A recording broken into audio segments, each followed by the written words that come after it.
Alex Bowman finally got back to victory lane, as he did it on a rainy day at the streets of Chicago at the Grand Park 165. Bowman's crew chief Blake Harris played a big role in Bowman getting the win, and Bowman ended an 80-race winless streak as a result. Here's Bowman talking about if he thought that a pathway to the playoffs would be through winning on a road course with having wet weather tires and more, courtesy of NBC.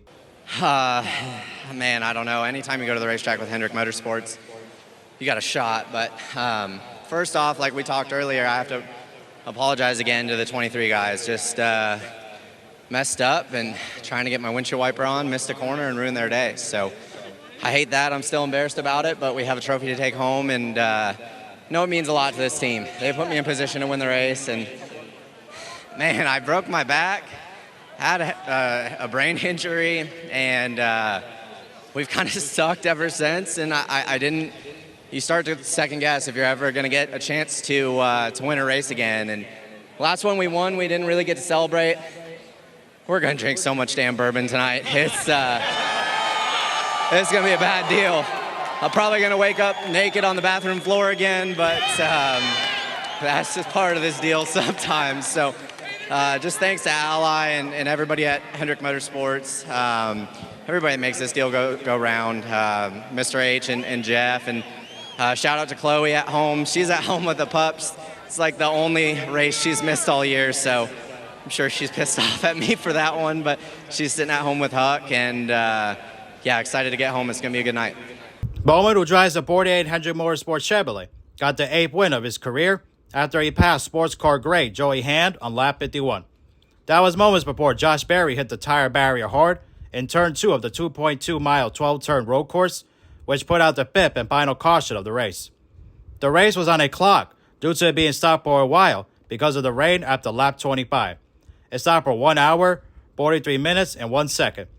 It was also the second straight year that rain played a factor in this race, as well as shortening it once again also.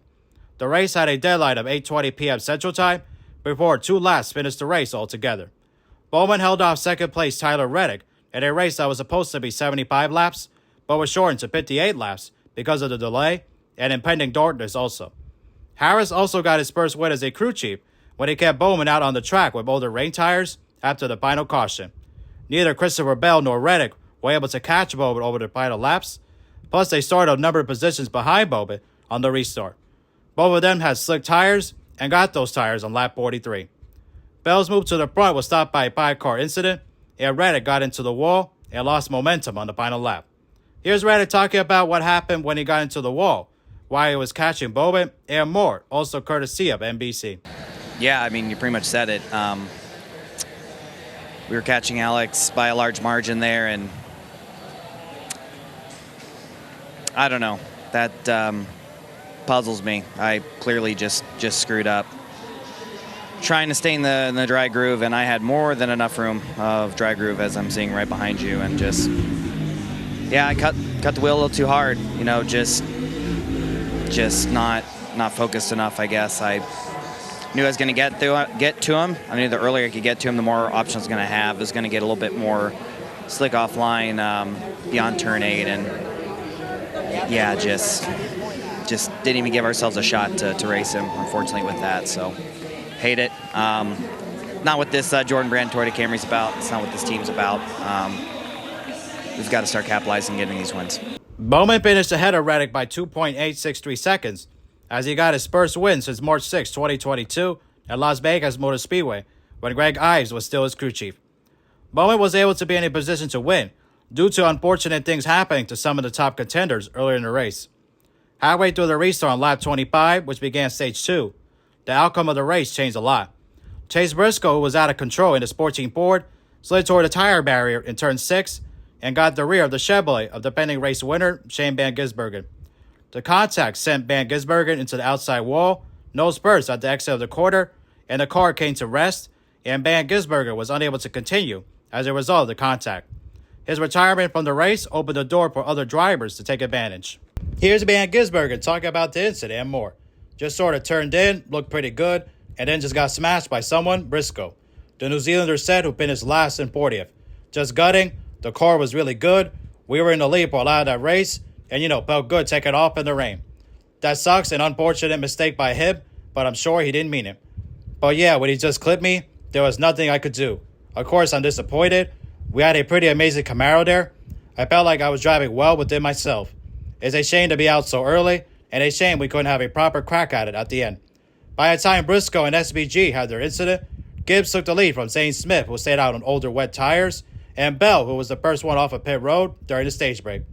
Once the race did resume after that long rain delay on lap 31, Bell took the lead from Gibbs before that lap was finished. On lap 34, pole winner Larson, who was chasing Gibbs, hydroplaned into the turn 6 tire barrier while he tried to avoid running into Gibbs. The incident took Larson out of the race due to his 5 Hendrick Motorsports Chevrolet having a lot of damage. The running order of the field changed late due to drivers staying out on wet rain tires and others pitting for dry slick tires. Gibbs led a race-high 17 laps and finished third. Joey Hand was fourth and led 7 laps before Bowman passed him and led the final 8 laps, which Bowman did. The rest of the top 10 was Michael McDowell at 5th, Ricky Stenhouse Jr. 6th, Todd Gilliland 7th, William Byron 8th, Kyle Busch 9th, and Blaney 10th. Other notable finishers included Daniel Suarez 11th, Bubba Wallace 13th, Austin Cindric 15th, Brad Keselowski 18th, Chris Buescher 20th, Chase Elliott 21st, Joey Logano 23rd, Martin Truex Jr. 33rd, Josh Berry 36th, Bell 37th, and AJ Allmendinger 38th, respectively. Congratulations to Alex Bowman on winning the Chicago Street Course race there, especially ending that long winless streak. Long overdue for him, especially to be able to win that. Long time coming, especially how long it's been since he won. So it's definitely pretty awesome that he got to do it, especially there. And awesome that he also got to do it in the 40th anniversary of Hendrick Motorsports. Chase Elliott, William Byron, and Kyle Larson already got them their wins this year. So now the whole organization is born in the Hendrick 40th anniversary this year. So pretty cool how that happened.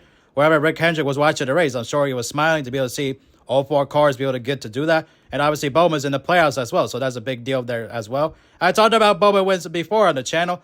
I talked about his first one in 2019 at Chicago Speedway, also in the area. And in 2022 at Las Vegas as well. I'll leave those in the description as well if you guys want to check it out. But definitely a long time coming for Bowman. Tough year last year, especially how he had an injury as well. Chase Elliott was also injured. And they both missed the playoffs and not winning any races and all that. It was just tough. Bowman being in the sprint car crash. Obviously, Elliott was in the snowboarding. So it was cool that both drivers ended their long winless streaks this year.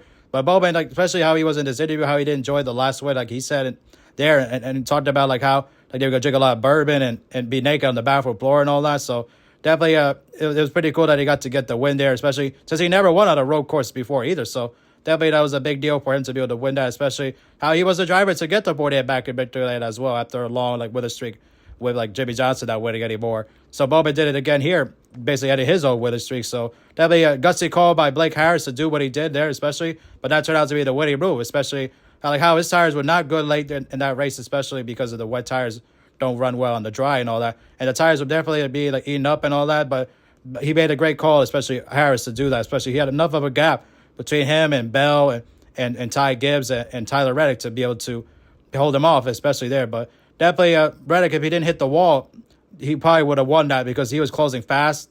And Bell, if he didn't have his incident as well, probably they would have beaten Bowman. But Bowman, credit to him, he was able to hold on, especially there. It took advantage of the fact that the race was short and all that. But definitely, congratulations to Bowman on that win. He well deserved, especially like I said, you don't know when you're ever going to win another race, just like how he said at the interview. So definitely enjoy that one, especially because the fact it's so hard to win in the Cup Series, especially nowadays with the next gen car, when everybody's much closer in equipment and much more equal. So it tells you how harder it is to win and all that. So definitely cool that Bowman got to win and got all 4 heads of drivers in the playoffs as well. He was the only driver not to get in, especially how close he was in points as well. So definitely that was a big deal for him to win that, especially there. But definitely a tough break for Reddick, especially how he's been in these interviews lately. Especially he hasn't been that excited, especially when he's run well. So it tells you how hard it is like to win and all that, especially how hard he takes to not winning. Obviously, winning is the best thing to have, but sometimes things happen. And it was unfortunate what happened there, especially when he hit the wall late, especially how it happened in Nashville as well. But Reddick is fine. He at least got a win this year, so he'll be fine moving forward, especially there. But definitely a tough break for Bell as well, especially how, like last year as well, like could have, would have, should have there. Had he had like better luck there at the Chicago Street Course, especially there. But obviously the unfortunate thing was he was so far behind because of the strategy and all that in this race. So it is what it is there. But definitely it was a fun event to be able to see the Chicago Street Course back on the schedule as well for another year, especially. Tough though that SVG wasn't able to run it back and defend his win like what he did last year, especially what incredible run he did there. And I talked about that race as well. That video did very well. It's got a lot of views, 1.5K, pretty awesome. Thank you for all the views on that video. Pretty awesome and fun video to do. And I'll leave that in the description as well. But definitely, it was just unfortunate what happened with him there, especially. But definitely, I think he would have been a factor to like win the race. Probably would have won it had things gone his way and all that. But definitely, it opened the door for a different winner, especially with the strategy and all that. But it was still a fun event nonetheless, especially. But it was unfortunate that the rain put a damper on the event again, shortening the race once again. But I think with that, it should probably end up starting a little earlier than what it started. 4:30 to me, in my opinion, is a little bit too late, especially even though they have rain tires and all that, and they can race in the rain. The fact that it's just too long of a delay, maybe, it would be better if they started like the 3:30 or 2:30, like Eastern time, to be able to have a ability to end the race like on time, like complete it, and not have another situation like this year and last year where the race was shortened. So definitely NASCAR should consider doing that, especially, like I said, they could run in the rain, but the fact that they can't run on standing water and all that and puddles kind of makes it pointless in that part to be able to race in the rain. But obviously the visibility and all that plays a factor as well. So they need that to be able to have it clear for the drivers and all that, because it can be dangerous and all that. So, but definitely with darkness, being a problem on those street courses, especially, it's probably better just to start earlier, just to be safe and not end. Maybe not, like I said, not started like that much earlier, but at least 3:30, 2:30, like Eastern time, just to be able to, like I said, to have a window in case there is a rain delay like that again, that they'll be able to at least finish it. But it is what it is, how it happened. They're still an awesome event nonetheless, to be able to just see the Chicago street course there again. And it looked like they're going to be back next year in 2025 as well. So that will be cool, especially how there was a lot of fans for like 50 states and 23 countries at the race as well. So definitely there was a lot of turnout in the race, especially because of how unique it is and all that. Obviously, it doesn't have the freshness that it had last year.